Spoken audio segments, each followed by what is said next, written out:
He is the host of ESPN's First Take. He has a hit podcast. All right, well, why the glum face? Stephen A. Smith. You should not have a glum face. because you called me to rub it in, man. I mean, the inauguration is just a few days. You're gloating. I'm listening to you talk about the Democrats. I mean, what happened to moving forward? You know, you're talking about the cognitive decline again. You're choosing every opportunity to take a shot. What happened to moving forward, Sean? What happened to moving forward? I don't take shots. We have a rule. You and I. When I'm talking on my radio show or on this show about sports, you never miss an opportunity to write me. You say, stay in your lane. When you talk about politics, what do I write you? Stay in your lane. Stay in my lane. Stay in my lane, yeah. What is it that I really want to understand? I was talking about Joe's cognitive decline before the 2020 election. I was excoriated for pointing it out. The media beat the hell out of me for pointing it out. What is it, you know, about now that your eyes opened up? I told you about their policies failing. We showed everybody the border. We talked about the economy. We talked about war in Europe, war in the Middle East. We talked about their weakness in regarding America's position in the world. What part of my commentary did you miss? Well, first of all, it was coming from you, so I'm inclined to ignore it half the time because you know how I hate agreeing with you. That's number one. Number two, I think that one of the things that's inescapable is that you talk about things. You talk about inflation. There was inflation under Trump. You talk about spending. There was some spending under Republicans. But in the end, here's what it comes down to: we looked at Biden as a problem. You were supposed to be a transitional president. You ended up trying to run. You embarrassed yourself by going on the debate stage June 27th. What we found out post-election is how so many people on the left were a part of it. You know, when you think about and you hear about what Biden's position is and how he and his family don't necessarily vibe with Nancy Pelosi anymore. They feel betrayed. They wondered about what they feel about Obama, even though former President Barack Obama put out that very nice tweet about Joe Biden a couple of days ago. We see Kamala Harris and some of the things that they're saying about her now, and they weren't saying it before. You're hearing how, and then you see the media, as you say, the media. And what are people doing? They're jumping down to Mar-a-Lago to kiss his ring. They're trying to make sure that he's not going to be targeting them. All of a sudden, you don't hear racists now. You don't hear associations with Nazis and Hitler and all of this other stuff. They're like, wait a minute here. You were sitting around convincing everybody and their grandmama that this dude was just completely unfit, the worst scourge of the earth that you could find. And now suddenly that you find yourself in this position, it's not like you're Michelle Obama, who wasn't, who likes not to be at the inauguration, or Nancy Pelosi. Instead, now you've got people kissing his you-know-what. And I'm looking at that and I'm saying, no, they're kissing the ring, they're kissing his ass. Never listen to y'all. And they're sucking on toes. I'll agree with you. It's pretty disgusting. And people that didn't support him and probably will turn on him on a dime. But here's what you watched last night. You watched the farewell address, and you said it is sad. Mm-hmm. And I inferred from that what you were saying is you're sad because he is a sad figure. He is a shadow of his former self. Yes. And my question to you, you are very smart, you are intelligent, you are articulate, you're combative, I love you. However, why I played montage after montage after montage on this program for years. You have seen them. How did you miss it? How did you possibly miss that? Hold it. Hold it what? Let me answer. First of all, don't try that with me. I called Joe Biden out a year before the election. I got raked through the coals right along with you. When you got raked through the coals, I was right there. Later. Everybody was like, what are you talking about? You don't know anything. Excuse me. It was like two years later. But the bottom line is I was right there the year before the election, okay? That's number one. Number two, when I talked about Kamala Harris and voting for her, what I said is I didn't want chaos replicating what we saw in his first term. I figured you got the House, you can win the House, you can win the Senate. You'll have people that can literally strategically position her and pull her to the center, and there won't be as much chaos because I didn't like the way that he acted. And that's all I said. I didn't have a problem with his position on the economy. I certainly didn't have a problem with his position on the border, okay? I don't have a problem in terms of him in foreign affairs compared to some of the things that we have been seeing and how that was handled. So there was a lot of things that we were agreeing with. I just didn't believe that that man was the right man for the job because I said the presidency is a statesman's position. I believe that somebody else would have been better. But in hindsight, looking at what has transpired post-election and seeing the level of the groveling or 1 minute or folks on Capitol Hill during these confirmation hearings, and you're acting like you're campaigning. He won the election, and look at how they're still acting. It's all disgusting to watch. It's all disgusting to watch. Okay, that's a fair point, and I think a lot of it is disingenuous. I think it's insincere.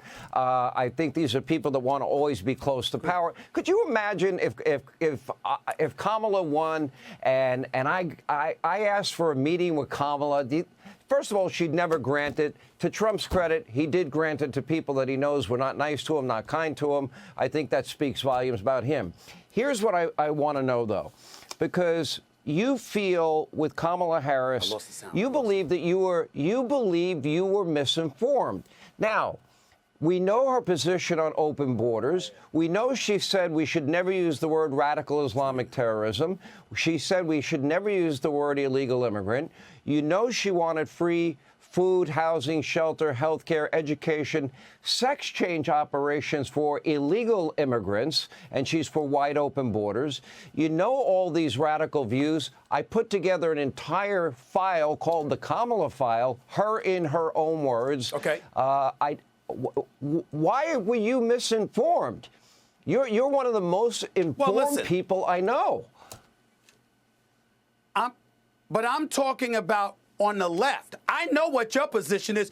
Who doesn't know your position? You're one of the most relentless commentators in American history. You will regurgitate the same thing over and over and over again. It's good. It's a compliment. It's a compliment. It's a compliment. You don't stop. Thank you, Jesus. I tell people this all the time. You're the most relentless commentator I've ever seen in American history. The same message on point. You never, ever stop hitting people with that message. Okay, so I know your side. On this side, I'm saying, okay, let's bring the country together. We've got some issues. I certainly don't like open borders. I don't like inflation. I don't like safety being an issue in the streets of the United States of America. These are things we have to fix. Make no mistake. So if you got an abundance of Republicans on Capitol Hill and you just happen to have a Democrat in the White House who ain't going to be chaotic, who ain't going to be a tweet in chief or something like that, then guess what? I entertained it. But that's how I felt about it. And in hindsight, I look at it and I say, listen, in the end, let me ask Trump you is in office. He won. I'm not going to root against him. That's for sure. And quite honestly, I'm interested in seeing if he's going to live up to what he said. We're going to address inflation. We're going to address our borders. We're going to address safety in the streets of the United States of America. He's going to start on day one. Are we going to return to have a promising future like he has sworn will happen? I'm interested in seeing if he's going to live up to what he has built for himself. It's going to be interesting to see. Okay, how come on this show I was right about the Russia collusion? I was right about FISA abuse. I was right about Hillary Clinton's bought and paid for dirty Russian dossier. I was right about Hunter Biden's laptop. Earlier in my career, I was right about Richard Jewell. We were right about Duke Lacrosse. We were right about UVA. We were right about Ferguson, Missouri. We were right about Freddie Gray in Baltimore. We don't rush to judgment on this show. We give people facts. And we told the truth about Joe Biden. We told the truth about Kamala Harris. We made nothing up. And all of the legacy media that for 9 years has demonized this man, slandered this man, besmirched this man, allowed the DOJ to be weaponized in ways that had never been weaponized before. How come do you believe their days are now numbered? Because I think legacy media is now dead, and they killed themselves, and they killed themselves because of a political agenda and dishonesty. Am I right or am I wrong?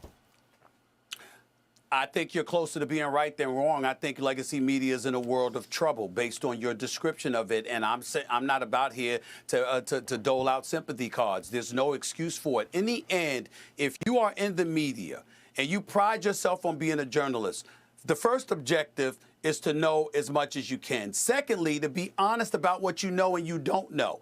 And you can be subjective in what you would like to receive, but ultimately you have to be an objective grabber of the information and make sure you're disseminating that to the masses. And what we've seen is people take an agenda spin. You make sure the world knows you're not a journalist, that you're out here, this is who you feel, you are a staunch conservative, these are what your beliefs, this is what you stand on, fair enough. If somebody on the left does that, that's fine too. Can I interrupt? But we have to. Okay, go ahead. Can I interrupt on that? Sure, please, go ahead. Okay, I'm a member of the press, Stephen A., like you're a member of the press, okay? I can produce thousands of hours of straight news, thousands of hours of investigative reporting. We reported on Kamala in her own words when the rest of the media this election ignored it. That is on them. They failed the American people. I give opinion, but I'm open, I'm upfront, I'm a conservative. I voted for Donald Trump. I didn't hide a thing. And then we talk sports, which makes you crazy, and culture. Woke, we talk about all of it. So I'm like an entire newspaper. They claim they're journalists. They're not. The people at fake news, CNN, those conspiracy theory peddling idiots on MSDNC, they're not journalists. They are left-wing radical talk show hosts. You are far more honest on your worst day than they could ever dream to be. Okay, but let's take into account, and I'm not going to get into your competition because you always talk about MSNBC and CNN. I'm not going to go there. What I will say to you, not my however, is this, competition. Sean, in no way, yeah, you're right about that, but in no way defending anybody. What I would say to you is this. The industry turned, if we're being quite honest with it, when it became profitable to turn that way.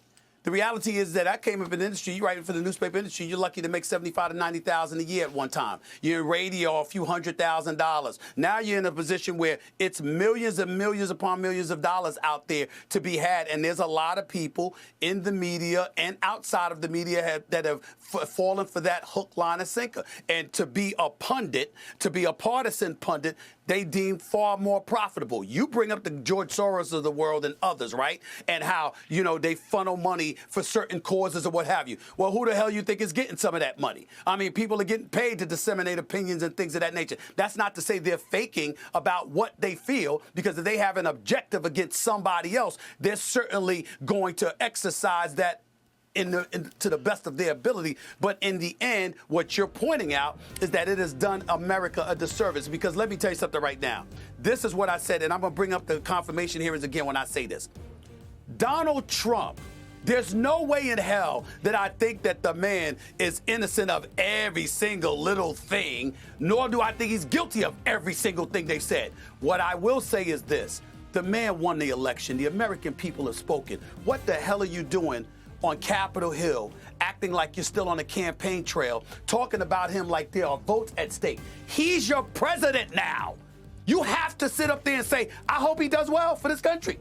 I hope he does the kind of things he says he's going to do make our country better again. I hope those things happen. You can't be rooting against him because you don't like him at the expense of the United States of America. We have gotten to that point in our society where you have too many people that are doing that, and that's the real problem in America. That's what you're really talking about.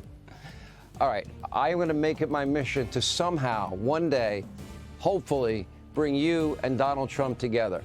Not you making the move. I will be the peacemaker. The Bible says, blessed art the peacemakers. I want to be one. I'll say one last thing about the media. The people that survive in media will be people that tell truth. And you're one of them. You'll always do well. And that's why you're my dear friend. We appreciate you being with us. All right, buddy.